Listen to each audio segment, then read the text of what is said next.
मनुज गलती का पुतला है, ये अक्सर हो ही जाती है। प्रणाम सभी को, राम राम। हम इंसान हैं, न जाने कई जन्म के।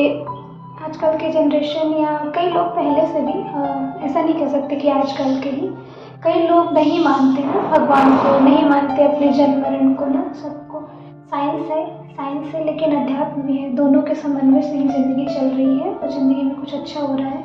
इस बात को जितना जल्दी स्वीकार ले, ना ही हमारे लिए सही होगा आगे बढ़ना, जीवन जीना। तो क्या है कि मनुष्य है, जन्म जन्मांतर का वो संस्कार लेके पैदा होता है, कभी वो हावी हो जाती है। तो कई लोग तो अवेयर ही नहीं रहते, कई लोग अवेयर होते हैं कि हमसे गलतियां हो गई हैं और उसे सुधारना चाहते हैं। और कई लोग 3 कैटेगरी में आते हैं। एक तो हम कर रहे हैं, हम गलत ही नहीं है, ज़िंदगी है, ऐसे करो, आगे बढ़ो। दूसरे कैटेगरी के लोग की गलतियां हुई है, इसे मैं सुधारना चाहता हूँ। थर्ड कैटेगरी के लोग कि बहुत ज़्यादा गिल्ट में चले जाते हैं कि अब मैं क्या करूँ, मैं तो अपराधी हूँ, मैं तो ये हूँ, मैं तो वो हूँ। खुद को इतना कोसते हैं, बुरा भला बोलते हैं। तो इससे कैसे निकला जाए?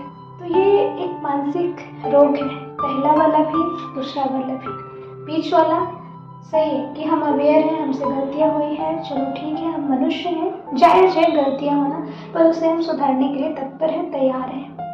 अगर हमारे अंदर, हम में से किसी के अंदर, आप में से किसी के अंदर अगर गिल्ट भावना है, अपराध बोध है कि हम क्या करें, हमसे बहुत बड़ी गलती हो गई किसी रिश्ते के साथ, है ना, तो हो सके 2 काम कर सकते हैं। उस रिश्ते को समय दें, शांतिपूर्ण वातावरण में। अगर हमें लगता है कि उसको बता के सब कुछ ठीक कर सकते हैं, वो समझने वाला है, तो हाथ जोड़ के विनम्र भाव से उसे अपनी कमियां बताएं, अपनी गलतियां बताएं और आगे से ना करने की माफ़ी मांगें। हो सकता है वो उसी टाइम माफ़ कर दे और आप उस अपराध बोध से बाहर निकल के एक नई ज़िंदगी की, खूबसूरत ज़िंदगी की, हल्की फुल्की ज़िंदगी की, प्रेममय ज़िंदगी की शुरुआत कर सकते हैं। दूसरा, हम में हिम्मत नहीं है कि हम बता सकते हैं और शायद सामने वाला इतना समझदार नहीं है कि वो क्षमा कर सकता है, तो बिन बताए जिस भी चेतना को, जिस भी परम शक्ति को हम मानते हैं, उसके सामने अपनी गलतियों को खोलें और पूरी तरीके से अपने आप को सरेंडर करके बोलें कि मैं इस गलती को स्वीकार रहा हूँ, मैं इस गलती को ख़त्म करना चाहती हूँ, मैं अपने इस पाप को, अपनी इस कमी को ख़त्म करना चाहती हूँ। प्लीज़ मेरी मदद करो ना, हे परमेश्वर।